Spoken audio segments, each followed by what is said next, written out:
আসসালামু আলাইকুম প্রিয় শিক্ষার্থীরা, সহজে পড়া শিখিতে তোমাদের আমন্ত্রণ জানাচ্ছি। আজ আমরা মাইকেল মধুসূদন দত্ত রচিত কপোতাক্ষ নদ কবিতাটি পড়ব। প্রথমে আমরা মাইকেল মধুসূদন দত্তের পরিচিতি জেনে নেই। মধুসূদন দত্ত 1824 খ্রিস্টাব্দের 25 জানুয়ারি যশোর জেলার সাগরদাড়ি গ্রামে জন্মগ্রহণ করেন। কত সালে জন্মগ্রহণ করেন? 1824 খ্রিস্টাব্দের 25 জানুয়ারি যশোর জেলার সাগরদাড়ি গ্রামে জন্মগ্রহণ করেন। স্কুল জীবনের শেষে তিনি কলকাতার হিন্দু কলেজে ভর্তি হন। স্কুল শেষ করে কলকাতার হিন্দু কলেজে তিনি ভর্তি হন। এই কলেজে অধ্যয়নকালে ইংরেজি সাহিত্যের প্রতি তার তীব্র অনুরাগ জন্মে। এই কলেজে পড়ার সময় ইংরেজি সাহিত্যের প্রতি তার তীব্র অনুরাগ জন্মে। তীব্র অনুরাগ বলতে এইখানে বুঝিয়েছেন সেই সময় মাইকেল মধুসূদন দত্তের সময় যে ইংরেজরা যে বেশভূষা করতেন, যেভাবে ড্রেস আপ করতেন, মূলত মাইকেল মধুসূদন দত্ত সেই ইংরেজদের ড্রেস আপ, পোশাক আশাক, সাহিত্য সব কিছুই তার ভালো লাগে। এ কথা বলছি এজন্য যে তোমরা মাইকেল মধুসূদন দত্তের ছবি দেখলে বুঝতে পারবে মাইকেল মধুসূদন দত্ত কিন্তু ইংরেজদের মতো চুলের কাট, তারপর ড্রেস, পোশাক, টুপি সবই যেন ইংরেজদের মতো তিনি ওই সময় কলেজে পড়া অবস্থায় থাকতেই কিন্তু ওইরকম ড্রেস আপ করতেন, ওইরকম পোশাক আশাক পরতেন। পরবর্তীতে তিনি কি করেন, ওই অনুরাগ থেকে সাহিত্যের প্রতি তার তীব্র অনুরাগ আর কি ইংরেজদের সব কিছুতেই তার অনুরাগ ছিল। সেই অনুরাগ থেকে 1843 খ্রিস্টাব্দে তিনি খ্রিস্ট ধর্মে দীক্ষিত হন। হিন্দু ধর্ম থেকে খ্রিস্টান ধর্মে দীক্ষিত হন। তখন তার নামের প্রথমে যোগ হয় মাইকেল। প্রথম কিন্তু মধুসূদন দত্তই ছিল তার নাম। খ্রিস্টান ধর্ম গ্রহণ করার পর মাইকেল শব্দটা যুক্ত হয়। পাশ্চাত্য জীবনযাপনের প্রতি প্রবল আগ্রহ এবং ইংরেজি ভাষা ও সাহিত্যের প্রতি তীব্র আবেগ তাকে ইংরেজি ভাষায় সাহিত্য রচনায় উদ্বুদ্ধ করেন। ওই যে পাশ্চাত্য সাহিত্যের প্রতি তার যে অনুরাগ ছিল তা থেকেই তিনি কি করেন না, এবং এই যে দেখো তার জীবনযাপনের প্রতিও তার একটা অনুরাগ ছিল, ভালো লাগা ছিল। সেই থেকে তিনি কি করেন, ইংরেজি ভাষা সাহিত্যের প্রতি তীব্র আবেগ সৃষ্টি হয় তার ভিতরে এবং ইংরেজি সাহিত্যে উদ্বুদ্ধ হন। পরবর্তীকালে জীবনের বিচিত্র কষ্টকর অভিজ্ঞতায় তার এই ভুল ভেঙেছিল। ওখানে তিনি তো শুধু ধর্মান্তরিতই হন নাই, তিনি দেশান্তরিতও হয়েছিলেন। তিনি দেশ ছেড়ে, নিজের দেশ স্বদেশ ছেড়ে তিনি কিন্তু সুদূর ফ্রান্সে চলে গিয়েছিলেন ধর্মান্তরিত হবার পর, এবং সেখানে কিন্তু আমাদের দেশে থেকে তিনি যেরকম সুখ স্বাচ্ছন্দ্যে ছিলেন সেখানে কিন্তু তার জীবনটা সেরকম সুখকর ছিল না। বাংলা ভাষায় কাব্য রচনার মধ্য দিয়ে তার কবি প্রতিভার যথেষ্ট স্ফূর্তি ঘটে। তার অমর কীর্তি হচ্ছে মেঘনাদ বধ কাব্য। তার অনন্য কাব্য হচ্ছে তিলোত্তমা সম্ভব কাব্য, বীরাঙ্গনা কাব্য, ব্রজাঙ্গনা কাব্য ও চতুর্দশপদী কবিতাবলী। এই যে আমরা আজকে তার যে কবিতাটা পড়ব সেটা কিন্তু চতুর্দশপদী কবিতাবলী থেকে নেওয়া হয়েছে। এটি একটি চতুর্দশপদী কবিতা। তার নাটক হচ্ছে কৃষ্ণকুমারী, শর্মিষ্ঠা, পদ্মাবতী এবং প্রহসন মানে হচ্ছে কি দুষ্টুমির ছলে যেটা বলা যায় বা পড়া যায় সেটাই হচ্ছে প্রহসন। একেই কি বলে সভ্যতা ও বুড়ো শালিকের ঘাড়েরও। বাংলা কাব্যে অমিতাক্ষর ছন্দ এবং সনেট প্রবর্তন করে তিনি যোগ করেছেন নতুন মাত্রা। 1873 খ্রিস্টাব্দের 29 জুন কবি পরলোক গমন করেন। এখন আসো আমরা কবিতায় চলে আসি। সতত হে নদ তুমি পরমোর মনে, সতত তোমার কথা ভাবিয়ে বিরলে। সতত অর্থ হচ্ছে সব সময়। হে নদ, কোন নদ? কবি যশোরের সাগরদাড়িতে জন্মগ্রহণ করেছিলেন। তার গ্রামের পাশ দিয়ে বয়ে চলেছিল একটি নদী, নদীর নাম ছিল কপোতাক্ষ নদ। সেই নদীর কথা বলছেন কবি এখানে, যে সতত তোমার কথা ভাবিয়ে বিরলে। যখনই অবসর পায় তখনই সেই কবি তখনই সেই নদের কথা, কপোতাক্ষ নদের কথা ভাবেন। কবির যে বাড়ির পাশ দিয়ে, গ্রামের পাশ দিয়ে কপোতাক্ষ নদ চলে গিয়েছিল, সেই নদীতে গোসল করে, মাছ ধরে, তারপর সকাল সন্ধ্যা আমরা যেমন গ্রামের বাড়িতে গেলে কি করি, অনেক সময় দাঁত ব্রাশ করতে করতে, বাড়ির পাশে যদি নদী থাকে, দাঁত ব্রাশ করতে করতে সকালবেলা ঘুম থেকে উঠে আমরা নদীর কাছে চলে যাই, সেখানে মুখ ধুই, মন চাইলে পায়ের পাতা ভিজিয়ে কিছুক্ষণ বসে থাকি। আবার যারা গ্রামের ছেলে তারা কি করে, সকালবেলা তো যাই, দুপুরবেলা তারা আবার যখন গোসলের সময় হয় তখন তারা সেই নদীতে যেয়ে সাঁতার কাটে, সেখানে মাছ ধরে প্রয়োজনে। আবার যখন বিকেল হয় তখনও দেখা যায় তার বিকেলবেলা তারা ওই নদীর আশেপাশের জায়গায় তারা বন্ধু বান্ধব সবাই মিলে খেলা করে। সেই একেবারে সকাল ঘুম থেকে ওঠা থেকে সন্ধ্যায় পড়তে বসা পর্যন্ত কিন্তু সেই নদীর চারপাশেই তাদের কার্যক্রম, নদীর চারপাশেই তারা থাকে। নদী নিয়েই তো কবির জীবনেও এই কপোতাক্ষ নদ এভাবে প্রভাব ফেলেছিল, যেহেতু কবির গ্রামের পাশ দিয়েই নদীটা ছিল। ছোটবেলা থেকেই কবি এই নদীর সাথে একাকার হয়েছিলেন। সতত যেমতি লোক নিশার স্বপনে, শোনে মায়া মন্ত্রধ্বনি তব কলকলে, জুড়াইয়ে কান আমি ভ্রান্তির ছলনে। বলছে সতত মানে সবসময়, যেমতি লোক নিশার স্বপনে, যেমতি মানে মানুষ যেমন, নিশার স্বপন অর্থ হচ্ছে রাতের স্বপনে, শোনে মায়া মন্ত্রধ্বনি তব কলকলে, জুড়াইয়ে কান আমি ভ্রান্তির ছলনে। বলছে মানুষ ঘুমের মধ্যে যখন নিশার স্বপন, ঘুমের ঘরে যে স্বপন দেখে, কবি সেই স্বপনেও যেন কপোতাক্ষ নদের মায়া মন্ত্রধ্বনি শুনতে পান। কবির এরকম মনে হয়। মানুষ কি করে, সারাদিন যা কিছু চিন্তা ভাবনা করে, রাতের বেলা কিন্তু তাই মানুষের কাছে স্বপ্ন হয়ে ধরা দেয়, তাই কিন্তু মানুষ স্বপ্ন দেখে। আর ছোট বাচ্চাদের ক্ষেত্রে, বাচ্চারা দেখবে যখন ঘুমিয়ে থাকে তখন ওই যে দিনের বেলা যে বন্ধুদের সাথে খেলা করে, বন্ধুদের সাথে কথোপকথন করে, তারা কিন্তু ঘুমের ঘরে সেই কথাগুলো বলতে থাকে। তো কবি রাতের যখন মধুর স্বপন মানুষ দেখে ঘুমিয়ে ঘুমিয়ে, সেই সময়ও সেই কপোতাক্ষ নদীর মায়া মন্ত্রধ্বনি, মায়া মন্ত্রধ্বনি কি, নদীর ধ্বনি হচ্ছে কলকল, সেই কলকল ধ্বনি শুনেন। এবং বলছে তব কলকলে জুড়াইয়ে কান আমি ভ্রান্তির ছলনে। এখানে ভ্রান্তির ছলনে বলতে কবি আশার ছলনায় নিজের মনকে তৃপ্ত করার কথা বুঝিয়েছেন।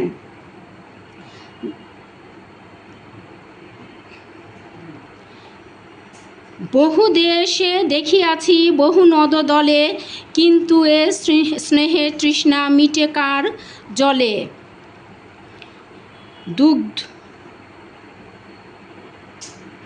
দুগ্ধ স্রোতরূপী তুমি জন্মভূমি স্তনে। বলছে বহু দেশ, কবি ছোটবেলায় তো কপোতাক্ষর আশেপাশ দিয়ে ঘুরেছেন, কপোতাক্ষ নদী জলে তিনি হাওয়ায় বড় হয়ে উঠেছেন, কিন্তু বড় হয়ে যখন বহু দেশে দেশে ঘুরেছেন, বহু নদ নদী দেখেছেন, কিন্তু তিনি বলছেন কিন্তু এ স্নেহের তৃষ্ণা মিটে কার জলে, দুগ্ধ স্রোতরূপী তুমি জন্মভূমি স্তনে। বলছেন কি বলছেন,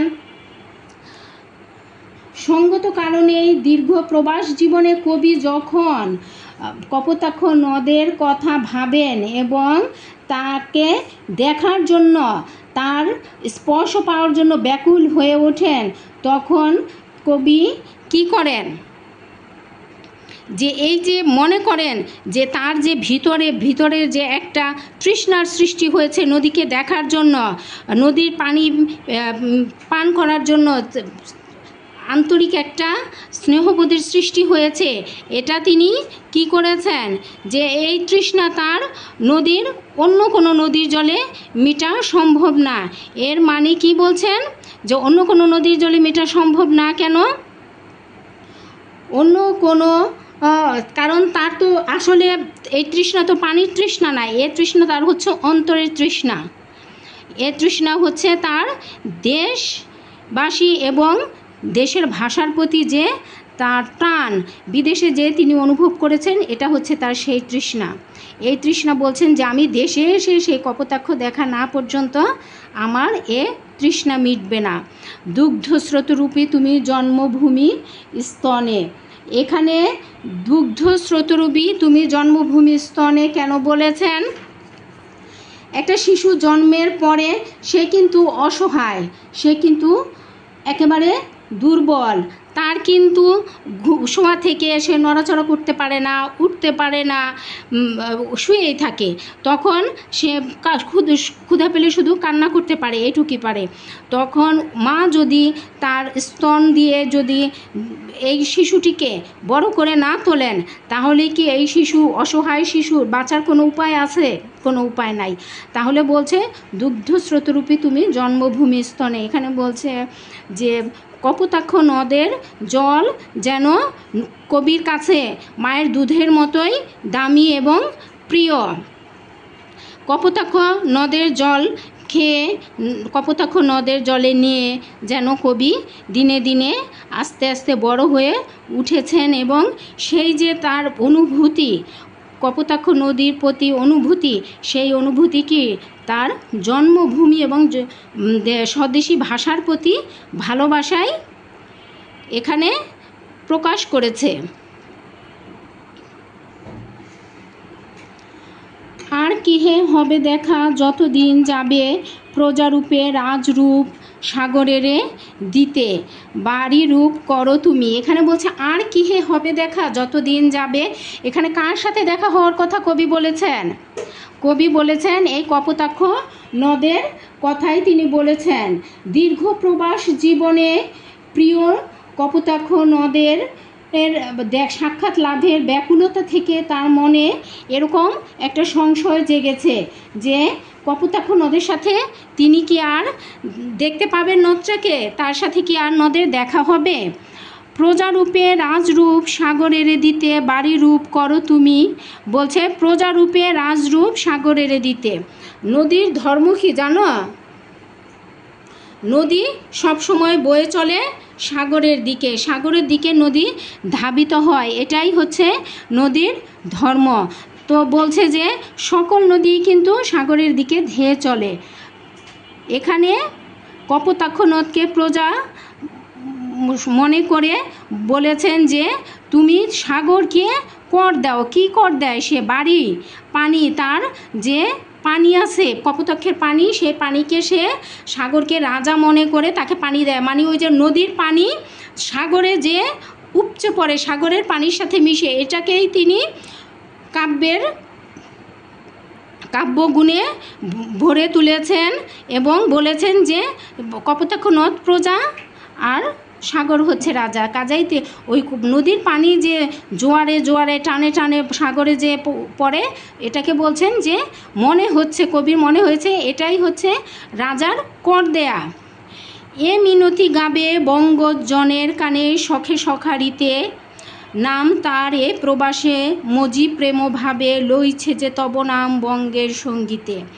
বলছে এখন কবি এই কপোতাক্ষ নদের কাছে মিনতি করে বলেছেন যে তুমি তোমার কলকল ধ্বনি দিয়ে বঙ্গজনের কাছে, বঙ্গজন হচ্ছে বঙ্গবাসী, বাঙালি, তাদের কানে কানে বলো শখে সখারিতে, নাম তার এ প্রবাসে, যে এই প্রবাসে এসে, সুদূর ফ্রান্সে এসে, এখানে এসেও কবি কি করেননি? স্বদেশ, স্বজাতি এবং স্বভাষাকে ভুলে যাননি, বরং প্রবাসে থেকে তার এসবের কথা আরও বেশি মনে হচ্ছে। আমরা যেমন যখন দূরে চলে যাই, ঘর ছেড়ে কোথাও বেড়াতে যাই, তখন বাড়ি থেকেও থাকলে কিন্তু তার কথা বেশি ঘন ঘন মনে পড়ে, যে সে এখন কি করছে, খেলতেছে কিনা, খাচ্ছে কিনা, ঘুমালো কিনা। এরকম কবিরও কিন্তু সেরকম বারবার শুধু স্বদেশবাসী, স্বভাষা এবং সেই কপোতাক্ষ নদ দিয়ে এখানে স্বদেশের স্বজাতির প্রেমের মধ্যেই কিন্তু তিনি ডুবে আছেন সে কথা বোঝানো হয়েছে। তিনি শেষ বাক্যে বলেছেন যে আমি যে এই যে অস্থিরতার মধ্যে আছি, প্রবাসে এসেও দেশের জন্য, দেশের ভাষার জন্য যে কীরকম আকুলতায় আছি, তাদের দেখার জন্য কীরকম ব্যাকুল হয়ে আছি, সেটা তুমি বঙ্গজনের কানে কিভাবে গেয়ে দিও, কিভাবে এই যে কবির এই কবিতার লাইনের মাধ্যমে কবি এটা সবার কাছে, সকল বাঙালির কাছে পৌঁছে দিতে বলেছেন। কবিতা পড়া শেষ হলো। এবার আমরা কবিতার শব্দার্থ ও টিকাগুলো জেনে নিব, কারণ এখান থেকে অনেক বহুনির্বাচনী প্রশ্ন থাকে।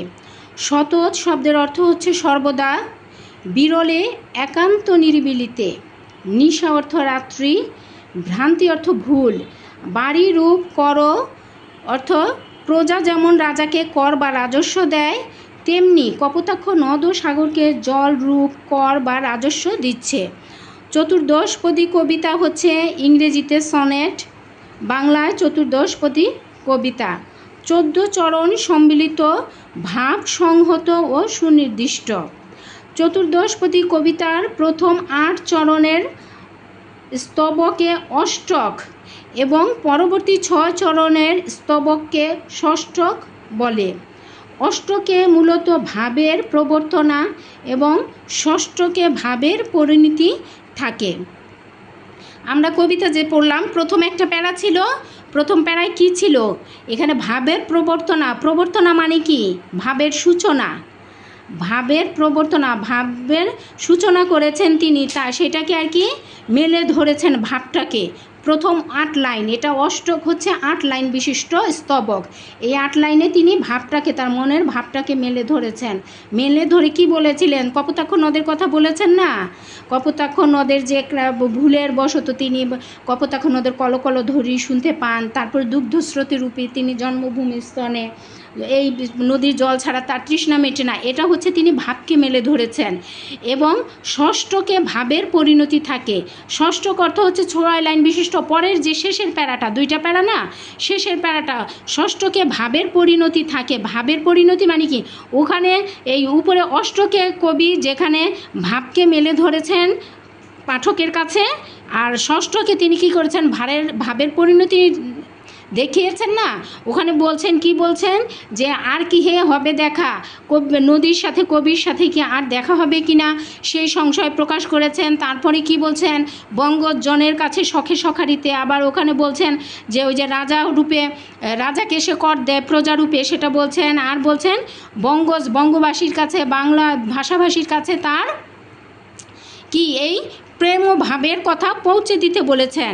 তাহলে আমরা বুঝতে পারছি অষ্টকার ষষ্ঠকের কি থাকে। চতুর্দশপদী কবিতায় কয়েক প্রকার অন্তমিল প্রচলিত আছে, যেমন প্রথম 8 চরণ।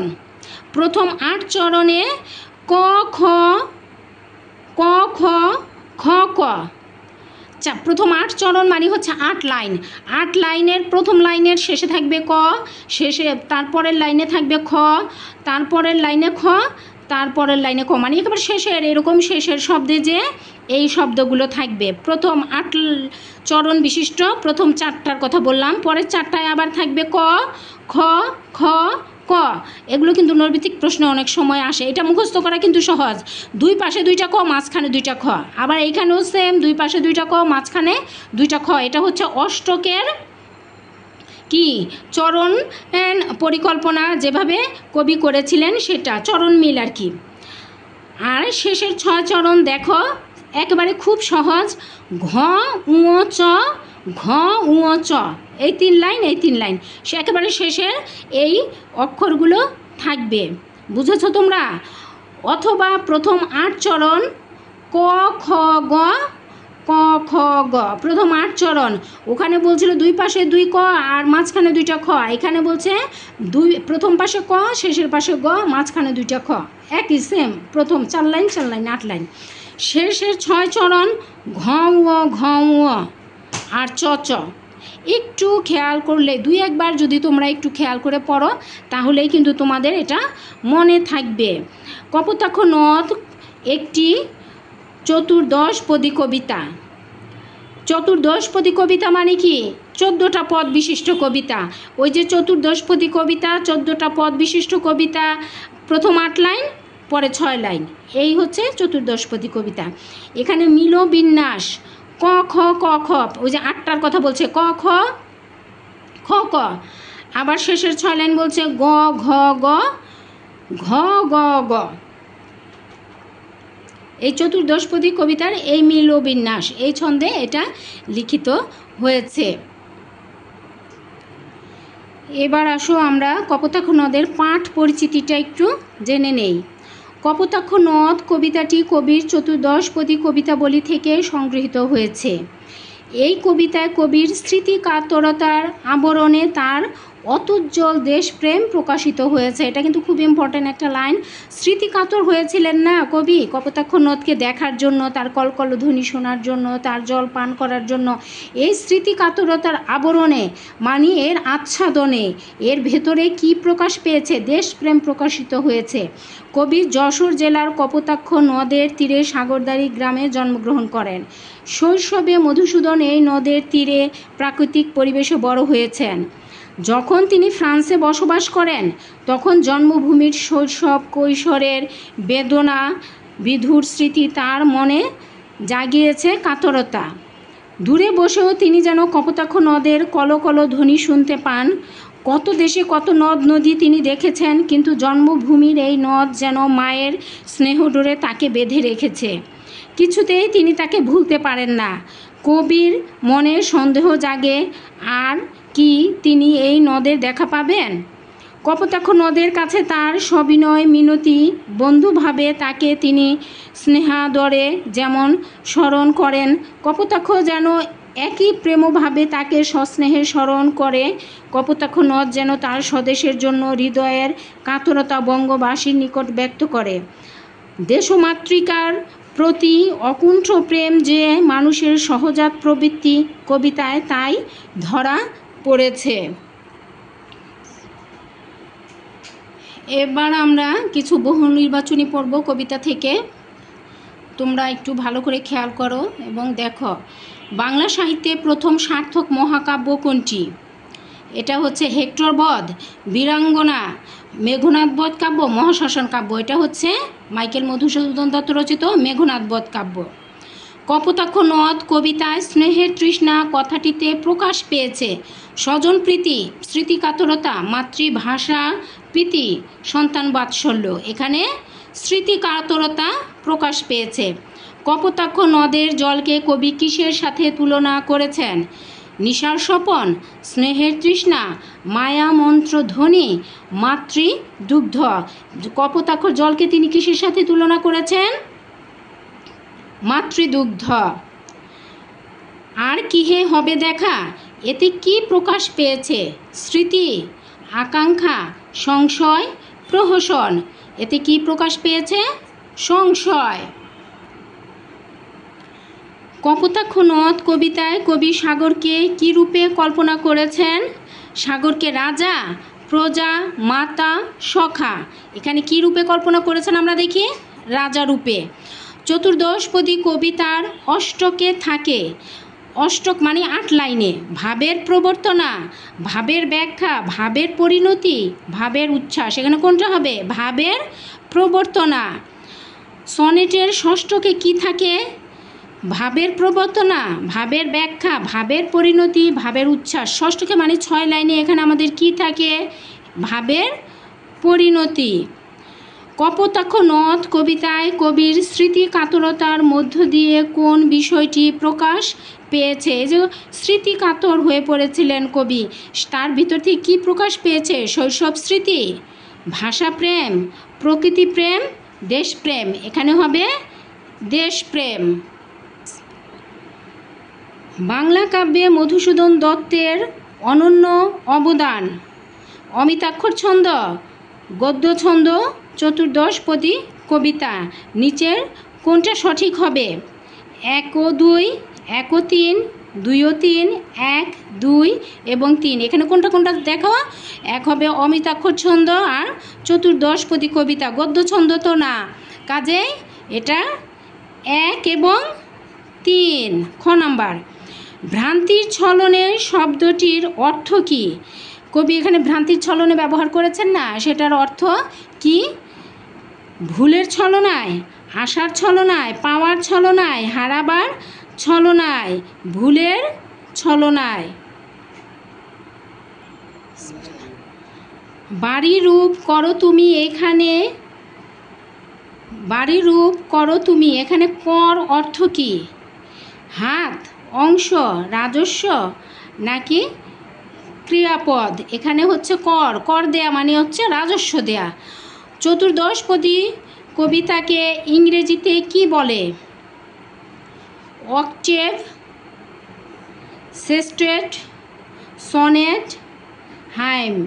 এখানে কি বলে? সনেট। সনেটে কয়টি চরণ থাকে? 12টি, 13টি, 14টি, 15টি। কয়টি চরণ? 14টি। চতুর্দশপদী কবিতা বা সনেটে কয়টি স্তবক থাকে? 2টি, 3টি, 4টি, 6টি। স্তবক মানে কয়টি প্যারা? কয়টি প্যারায় কবিতাটি বিভক্ত ছিল? নিশ্চয়ই 2টি।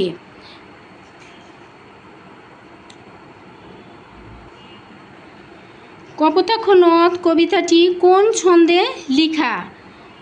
অক্ষরবৃত্ত, মাত্রাবৃত্ত, গদ্যছন্দ, স্বরবৃত্ত? এটা অক্ষরবৃত্ত ছন্দে লেখা। কপোতাক্ষ নদ কবিতার মূল সুর কি? প্রকৃতিপ্রেম, দেশপ্রেম, গভীর বিষাদ, নিসর্গ বন্দনা? এখানে অবশ্যই দেশপ্রেম। কপোতাক্ষ নদ কবিতায় আত্মপ্রবঞ্চনার কথা আছে কোন অংশে? অষ্টকের প্রথমে, ষষ্ঠকের প্রথমে, অষ্টকের শেষে, ষষ্ঠকের শেষে। এখানে হচ্ছে অষ্টকের প্রথমে। সতত শব্দের অর্থ কি? সর্বদা, সৎভাবে, স্মরণীয়, সততাপূর্ণ। এখানে হচ্ছে সর্বদা। সতত মানে সব সময়। নিয়ে আসছি, দেখো এটা আমাদের একজন বিখ্যাত কবির বিখ্যাত একটা কবিতার অংশ বিশেষ। তোমরা দেখো মনে করতে পারো কি না? বহুদিন পরে মনে পড়ে আজি পল্লী মায়ের কোল, ঝাউসাকে যেথা বনলতা বাঁধি হরসে খেয়েছি দোল। কুলের কাটার আঘাত সইয়া কাঁচা পাকা কুল খেয়ে অমৃতের স্বাদ যেন লোভিয়াছে গায়ের দুলালি মেয়ে। পৌষ পার্বণে পিঠা খেতে বসে খুশিতে বিষম খেয়ে আরও উল্লাস বাড়িয়াছে মনে মায়ের বকুনি পেয়ে। আমি কিন্তু আমার ছোটোবেলায় এই কবিতাটি পড়েছি, আমার মুখস্থ আছে। এখন দেখো বলছে অনেক দিন পরে গ্রামে যেয়ে কী করলো? ঝাউ গাছের ডালে বনের লতা পাতা বেঁধে সেখানে দোলনা বানিয়েছে এবং তাতে দোল খেয়েছে কবি। কুলের কাটার আঘাত সয়ে, কুল মানে হচ্ছে বড়ই, বড়ই গাছের কাঁটা থাকে, সেই আঘাত সয়ে কাঁচা পাকা কুল, কাঁচা পাকা বড়ই পেরেছে এবং সেগুলোকে খেয়েছে গায়ের দুলালি মেয়ে। পৌষ পার্বণে, এই যে শীতকাল আসছে সামনে, পৌষ পার্বণে পিঠা খেতে বসে খুশিতে বিষম খেয়ে, বিষম খাওয়া মানে কি? খেতে বসে আমাদের অনেক সময় তাড়াহুড়া করে খেলে হেঁচকি ওঠে না? সেই হেঁচকি ওঠা। আরও উল্লাস বাড়িয়াছে মনে মায়ের বকুনি পেয়ে। কে কার আগে কত পিঠা খেতে পারি, তাড়াহুড়ো করে খেয়ে বিষম উঠেছে, তখন মা কি বকা দিয়েছেন যে আস্তে খা। এরকম তাড়াহুড়া করে খেলে তো কি হেঁচকি উঠবেই, তাই না? প্রশ্নগুলো এবার দেখি, উদ্দীপক দেখেছি। মাইকেল মধুসূদন দত্তের অমর কীর্তি কোনটি? মাইকেল মধুসূদন দত্তের অমর কীর্তি আমরা কিন্তু পড়ে আসছি পাঠ পরিচিতিতে।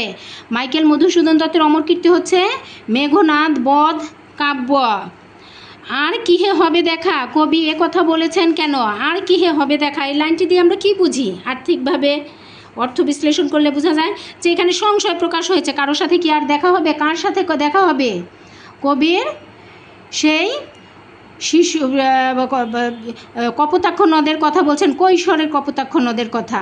কপোতাক্ষ নদ কবিতায় কবি মাইকেল মধুসূদন দত্ত মাতৃভূমিকে গভীরভাবে ভালোবেসেছিলেন। আর তাই তিনি প্রবাসে বসে মাতৃভূমি এবং প্রিয় দেশবাসীরকে কপোতাক্ষের কথা ভেবে কাতর হয়েছেন। ওই কপোতাক্ষের কথা ভেবে কাতর হয়েছেন। কিসের কথা? কপোতাক্ষর কথা, দেশের কথা, দেশের মানুষের কথা ভেবে খুব কাতর হয়েছেন। কপোতাক্ষের মধুস্মৃতি তার মনে সব সময়ই জেগে থাকত। তাই দীর্ঘ প্রবাস জীবনেও কবি কপোতাক্ষ নদের সাথে দেখা লাভের ব্যাকুলতা থেকে তার মনে এই সংশয় জেগেছে যে আর কি হবে দেখা। বুঝা গেছে? আচ্ছা, উদ্দীপকের সাথে কপোতাক্ষ নদ কবিতার সাদৃশ্যগত অনুভূতি ব্যাখ্যা করো। ওই যে বহুদিন পরে মনে পড়ে আজি কল্লি মায়ের কোল, ওইটার সাথে কপোতাক্ষ নদ কবিতার যে মিল আছে, সাদৃশ্য মানে হচ্ছে মিল, সেই মিলটা ব্যাখ্যা করতে বলা হয়েছে। কপোতাক্ষ নদ কবিতায় কবির স্বদেশ প্রেমের প্রকাশ ঘটেছে। কবি সুদূর ফ্রান্সে বসে কি করেছেন? এই কপোতাক্ষ নদের মাধ্যমে স্বদেশ এবং দেশবাসীকে প্রতি মুহূর্তে স্মরণ করেছেন। কিভাবে স্মরণ করেছেন? কবির কলকল ধ্বনি তার যখন তখন মনে পড়ত, মনে হতো যে তিনি যেন ওই কলকল ধ্বনি শুনছেন। তারপর বহু দেশে ঘুরে বহু নদ নদী দেখেছেন, কিন্তু তার মনে হচ্ছে তার যে স্নেহের তৃষ্ণা, সেটা কোনো নদীর পানি তাকে কি করতে পারে না, নিবারণ করতে পারে না। মায়ের যে স্নেহডোর, এখানে মাও কিন্তু কপোতাক্ষ নদের অন্তরালে লুকিয়ে আছে। মায়ের যে স্নেহডোর সেটাও তিনি কখনো ভুলতে পারেন না। সব সময়ই কি একাকী বিজনে নিরালে তিনি কপোতাক্ষর কথাই মনে করেন। আর উদ্দীপকে দেখো কি বলছে, গ্রাম প্রকৃতির কথা এখানে স্মৃতিকাতরতার মধ্যে ফুটে উঠেছে। এখানে গ্রামের কথা ফুটে উঠেছে। ছেলেবেলায় যে দোল খাওয়া, তারপর কুল গাছের বড়ই গাছের কাঁটার আঘাত পেয়ে তারপরেও কুল না খাওয়া বন্ধ না করা, পৌষ পার্বণে বসে মায়ের হাতের পিঠা খাওয়া, মায়ের বুকুনি খাওয়া, সব মধুর স্মৃতির কথা এখানে আমরা উদ্দীপকে দেখতে পাই। উদ্দীপকে যেভাবে স্মৃতিচারণ করা হয়েছে ঠিক সেভাবে কবি ফ্রান্সে বসে মাতৃভূমির কথাও ভেবেছেন। কাজে এখানে উদ্দীপকের সাথে কপোতাক্ষ নদ কবিতার সাদৃশ্য বিদ্যমান। এখানে কিন্তু সাদৃশ্য বিদ্যমান মানে মিল রয়েছে। মূল চেতনা হচ্ছে এটাই, এই যে সাদৃশ্যগত অনুভূতি, এই যে বিদ্যমান সাদৃশ্য মিল রয়েছে আর কি, এটার সাথে এটা আমাদের মিল রয়েছে। তারপরের ঘয়ের প্রশ্নটা আমরা দেখি, উদ্দীপকে প্রতিফলিত অনুভূতির আড়ালে যে ভাবটি প্রকাশ পেয়েছে তাই কপোতাক্ষ নদ কবিতার মূল চেতনা। বলছে উদ্দীপকে যে ভাব প্রকাশ পেয়েছে তাই কপোতাক্ষ নদ কবিতার মূল চেতনা। মন্তব্যটির যথার্থতা এবার তোমাকে নিরূপণ করতে বলা হয়েছে। দেখো কিভাবে তুমি নিরূপণ করবে। কপোতাক্ষ নদ কবিতায় সেই একই কথা বারবার সব কিছুতেই, কিন্তু এই একটা ক্লাস যদি তোমরা ভালোভাবে দেখো আর পড়ো, এই একটা কথাই কিন্তু ঘুরে ফিরে বারবার আসে। যেই প্রশ্নই আসুক সেই প্রশ্নেই কিন্তু একটা কথা ঘুরে ফিরে আসে। আমরা যখন পড়েছি আমরা কিন্তু এত ভালোভাবে কারো কাছে পড়া বুঝতে পারি নাই। এরকম ভালোভাবে যদি বুঝতাম যে এই একটা কথা, মূল কথা যেটা, সেটাই প্রত্যেক প্রশ্নে ঘুরে ফিরে আসে, আমরা আরও অনেক পরীক্ষার খাতায় ভালো নাম্বার পেতাম।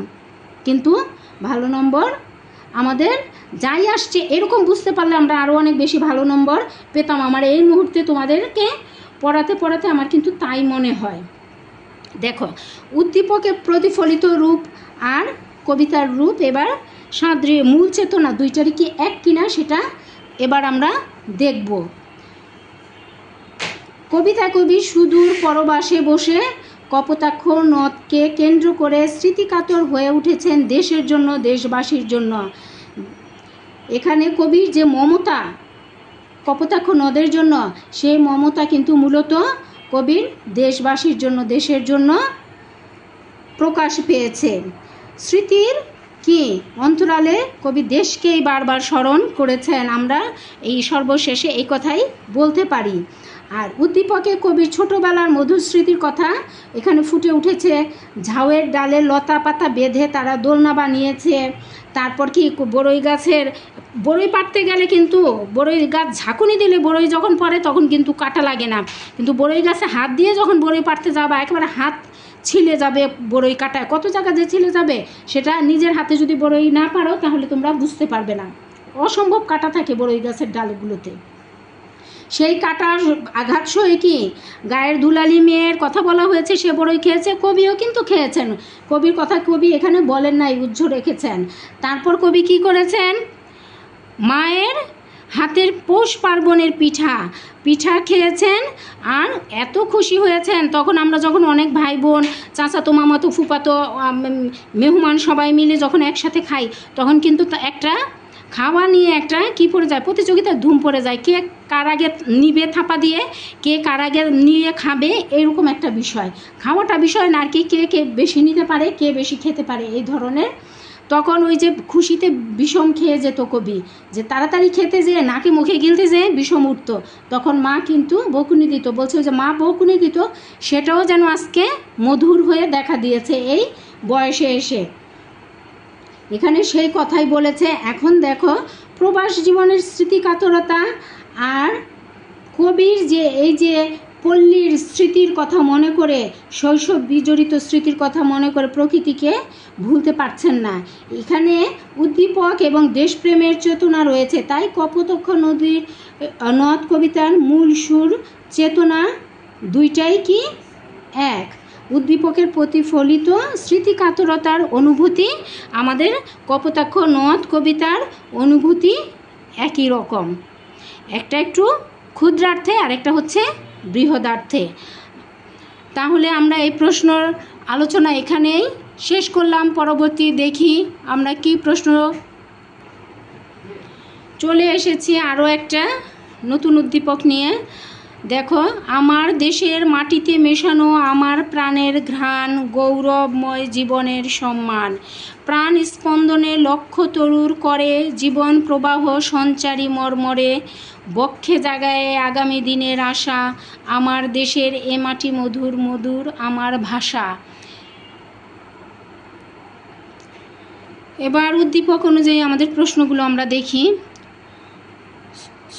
কয়ের প্রশ্ন, সনেটের বাংলা প্রতিশব্দ কি? সনেটের বাংলা প্রতিশব্দ হচ্ছে চতুর্দশপদী কবিতা। 2 নম্বর প্রশ্ন, দুগ্ধস্রোতরূপী তুমি জন্মভূমি স্তনে ব্যাখ্যা করো। জন্মভূমির প্রতি গভীর মমত্ববোধের কারণে কপোতাক্ষ নদকে কবি দুগ্ধস্রোতরূপী বলে আখ্যায়িত করেছেন। প্রবাসে থাকাকালীন অবস্থায় জন্মভূমির প্রতি গভীর ভালোবাসা অনুভব করেছেন কবি। শৈশব কৈশোরের মধুস্মৃতি কবির মনকে বারবার নাড়া দিত। কবি বহু দেশ ঘুরে বহু নদ নদী দেখেছেন, বহু নদীর জল পান করেছেন, কিন্তু তার ভিতরে যে স্নেহের তৃষ্ণা, সেটা কোনো নদীর পানিতেই যেন নিবারণ হয় না। এটা কবির একটা অনুভূতি। একজন মা যেমন তার শিশু সন্তানকে দুধ পান করিয়ে ধীরে ধীরে বড় করে তোলেন, নদীও তেমনি। কোনো নদীর জলেই কবির যখন তৃষ্ণা নিবারণ হয়নি, শিশু যেমন মায়ের দুধ পান করে তৃপ্তি পায়, ঠিক তেমনি। তাই কবি কপোতাক্ষ কে উদ্দেশ্য করে বলেছেন যে দুগ্ধস্রোতরূপী তুমি জন্মভূমি স্তনে।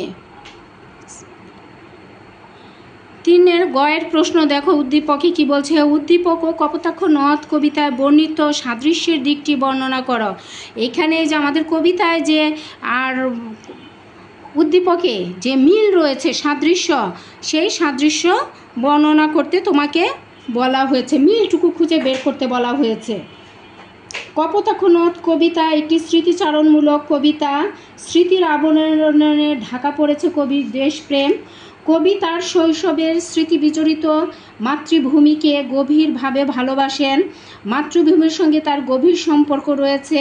শুধু প্রবাসে বসেও তিনি মাতৃভূমিকে, দেশের মানুষকে ভুলতে পারেনি এবং কপোতাক্ষ নদকে কেন্দ্র করেই কবি সেই হৃদয়ের আবেগ প্রকাশ করেছেন। আর এখানে আমাদের উদ্দীপকে আছে কি আছে দেখি আমরা। উদ্দীপকের কবিতাংশে দেশের সঙ্গে কবির একাত্মতার স্বরূপ প্রকাশিত হয়েছে, জনৈক কবির একাত্মতা স্বরূপ প্রকাশিত হয়েছে। সে বোধ থেকেই কবি মনে করেন জন্মভূমির মাটির সঙ্গে যেন তার প্রাণের স্পন্দন মিশে আছে। শুধু তাই নয়, মাটিতে দাঁড়িয়ে তিনি গৌরবময় জীবন সন্ধান করে লাভ করেন। একইভাবে কপোতাক্ষ নদ কবিতায় কবিও তার মাতৃভূমিকে গভীর ভালোবেসে, সে ভালোবাসা থেকেই কবি মাতৃভূমি ও মাতৃভাষার প্রতি তার অনুরাগের কথা দেশবাসীর কাছে পৌঁছে দেওয়ার জন্য আকুতি জানিয়েছে। স্বদেশের প্রতি মমত্ব ও একাত্মতার অনুভূতি কবির এমন অনুভূতির কারণ, এবং এটাই উদ্দীপকের সঙ্গে আলোচ্য কবিতার সাদৃশ্যপূর্ণ দিক। আসলে মূলত এই যে প্রয়োগমূলক প্রশ্ন যেটা, সেটাতে কিন্তু সবসময় সাদৃশ্য বৈসাদৃশ্যমূলক প্রশ্নই আসে আর কি। কোথায় মিল, উদ্দীপক যেটা তোমার প্রশ্নে দেওয়া থাকবে উদ্দীপকে এবং বইয়ের সাথে তোমার কোথায় মিল রয়েছে কোথায় অমিল রয়েছে, এটাই কিন্তু আসলে মূল কথা। তারপর দেখো 4 ঘয়ের উদ্দীপক ও কপোতাক্ষ নদ কবিতায় বিশেষ দিকে সাদৃশ্য থাকলেও আঙ্গিক ও চেতনাগত পার্থক্য স্পষ্ট, মূল্যায়ন করো। এখানে বলছে যে সাদৃশ্য থাকলেও বিষয়ের দিক থেকে সাদৃশ্য আছে ঠিকই, কিন্তু আঙ্গিক ও চেতনার দিক থেকে কি পার্থক্য কিছুটা রয়েছে, সেটা এখন তোমাকে খুঁজে বের করতে হবে। আচ্ছা, কপোতাক্ষ নদ কবিতায় দেশপ্রেম প্রকাশিত হয়েছে কবির। কবি ব্যক্তিগত জীবনে প্রতিষ্ঠা লাভের আশায় সুদূর ফ্রান্সে চলে গিয়েছিলেন ধর্মান্তরিত হয়ে, কিন্তু প্রবাসে থেকেও তিনি শৈশবের স্মৃতিবিজড়িত কপোতাক্ষ নদের কথা ভুলতে পারেননি। কপোতাক্ষ নদের মধ্য দিয়ে তিনি মাতৃভূমি এবং স্বদেশী ভাষাকে এখানে বুঝিয়েছেন, তাই তার প্রতি মুহূর্তে কপোতাক্ষ নদ অর্থাৎ স্বদেশ এবং স্বদেশবাসীর কথাই মনে পড়েছে। আর উদ্দীপকের কথায় আমরা এবার আসি। উদ্দীপকের কবিতাংশে মাতৃভূমির প্রতি জনৈক কবির গভীর ভালোবাসা প্রকাশ পেয়েছে। সেই ভালোবাসা থেকেই কবি জন্মভূমির সঙ্গে তার আত্মিক বন্ধন তুলে ধরেছেন, কেননা মাতৃভূমির সঙ্গে আমাদের প্রাণের সম্পর্ক বিদ্যমান। এর সঙ্গে আমাদের সব আশা আকাঙ্ক্ষা ও প্রত্যাশা জড়িয়ে থাকে। এ কারণে জন্মভূমির মাটি ও মাতৃভাষা আমাদের কাছে খুব মধুর। মাতৃভূমি ও মাতৃভাষার প্রতি কবির এই মমত্ববোধের দিকটি কপোতাক্ষ নদ কবিতাতেও একইভাবে ফুটে উঠেছে। কপোতাক্ষ নদ কবিতায় স্মৃতিকাতরা আবরণে স্বদেশপ্রেম এর প্রকাশ ঘটেছে। এই কবিতায় শৈশবের প্রিয় নদ কপোতাক্ষকে কেন্দ্র করে কবি আবেগ আপ্লুত হয়ে পড়েছেন। বস্তুত কবিতাটিতে কপোতাক্ষ হাজির হয়েছে কবির ভাব প্রকাশের বাহন হিসেবে। স্মৃতিময় এ নদীকে ঘিরেই কবির জন্মভূমি ও স্বদেশবাসীর প্রতি হৃদয়ের কাতরতাকে পৌঁছে দিতে চেয়েছেন। পক্ষান্তরে উদ্দীপকে কেবল মাতৃভূমির প্রতি ভালোবাসা, মাতৃভূমির বন্দনা করেছেন জনৈক কবি। সেখানে আলোচ্য কবিতার মতো স্মৃতিকাতরতা বা সংশয় প্রকাশ ঘটেনি। অর্থাৎ আলোচ্য কবিতা ও উদ্দীপকের কবিতাংশ উভয় ক্ষেত্রে দেশপ্রেম প্রকাশিত হলেও এগুলোর মধ্যে চেতনাগত পার্থক্য বিদ্যমান। সে বিবেচনায় প্রশ্নটির মন্তব্য যথাযথ। আচ্ছা, আমরা শেষ করলাম সৃজনশীল প্রশ্নের উত্তর পর্ব। এখন তোমাদের বুঝতে হবে যে সৃজনশীল প্রশ্নগুলো কিভাবে লিখতে হয়। সৃজনশীল প্রশ্ন লেখার নিয়ম আগামী ক্লাসে আমি আরও বিস্তারিত আলোচনা করব। সে পর্যন্ত তোমরা সবাই সুস্থ থাকো, ভালো থেকো, সুন্দর থেকো এবং সহজে পড়াশিখির সাথে থেকো। সবাইকে ধন্যবাদ। আসসালামু আলাইকুম।